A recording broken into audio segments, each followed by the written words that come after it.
spoiler alert, I thought that the whole subplot, well, I guess it was the main plot, but I thought that the whole storyline with Jenna Ortega, Astrid, falling in love is a strong word, but having a little romantic dalliance, shall we say, with that neighborhood kid, the mysterious neighborhood kid who turned out to be the ghost of a boy who committed double homicide on his parents and then later died himself trying to fling himself out the window, broke his neck on a tree or something. I don't remember the details. Sorry, spoiler alert. But yeah, her whole dalliance with that Jeremy ghost kid boy, I could not have asked for a more perfect metaphor on how these dusty men out here with nothing to offer you will literally prey on the goodness and the kindness of women's hearts, and they will use that to lure us in so that they can suck our life force energy out of us. They could have not have portrayed that scenario more perfectly in this video. Again, I don't know if it was Tim Burton's personal agenda necessarily, but it was definitely giving dusty bum energy to me. And I knew that Jeremy kid was not good news from the start, okay? Because he was just a little too cute, a little too suave. And I, as a woman of a certain age, although I look no older than 25, can see from a mile away. I can recognize game when it's being ran from a mile away, especially the smoother that they are, okay, the more suave that they are with their words and their gestures, the more you need to watch out because that means that they have rehearsed this over and over again to the point where they've got the act down to such a T. If they're not even faltering in your presence, that's suspicious, okay? That's weird. That's suspicious. That's suspicious. That's weird. If he really was interested in Jenna Ortega's character, sorry, I keep calling her Jenna Ortega, but Astrid, the character that she plays in the movie, if he really was into her like that, like if she really did it for him like that, don't you think he would be a little more nervous? Okay, don't you think he would be tripping himself over himself a little bit more in her presence?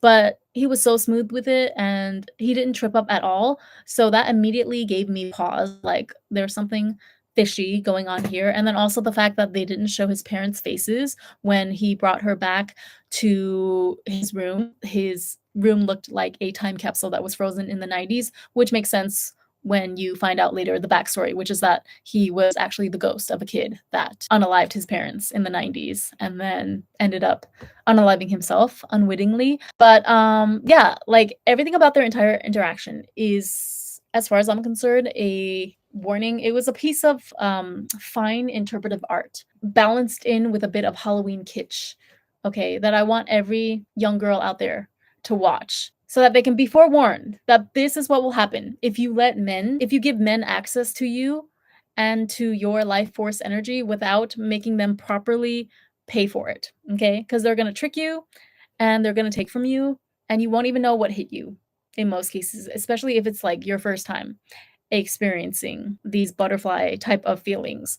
Also, the fact that he took her back to his house, okay, so he can't afford like a fine dining experience the way that a young lady deserves. I mean, I get that they're in high school, so okay, fine. Maybe we don't expect him to take her to a 5-star restaurant, but they gotta go somewhere for a date. He needs to take her out to a sit-down place for dinner, is what I'm trying to say. She should never have agreed to go back to his house. And isn't that what I always tell you girls? Like, you never accept a man's invitation to go back to his house, even if he really does have intentions of just cooking for you or whatnot. That is a broke bum, dusty move. Okay.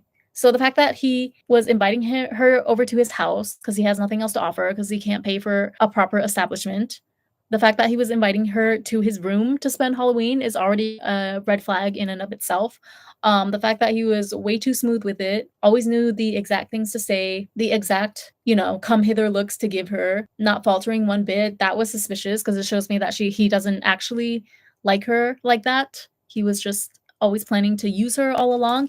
And also, he preyed on her weak spot, okay, her pain and sorrow at losing her dad. Took that information that she gave him, which she should never have disclosed such private information to him upon a first meeting, but she's a teenager in the movie, so we're gonna cut her slack. But I'm just saying that this whole interaction between them is a cautionary tale. The fact that she was careless and allowed him to hear more personal details of her life without even knowing that well, that allowed him to then use that information against her later. Okay. That's how he was able to finally convince her to go through with the whole soul swapping plan that he had. He wanted to take her soul so that he could bring himself back to life and so that she would be stuck in the underworld or the world of the dead. And she was hesitant throughout the whole thing. Like you can see, she was even about to on the verge get mad at him or like what the hell are you doing?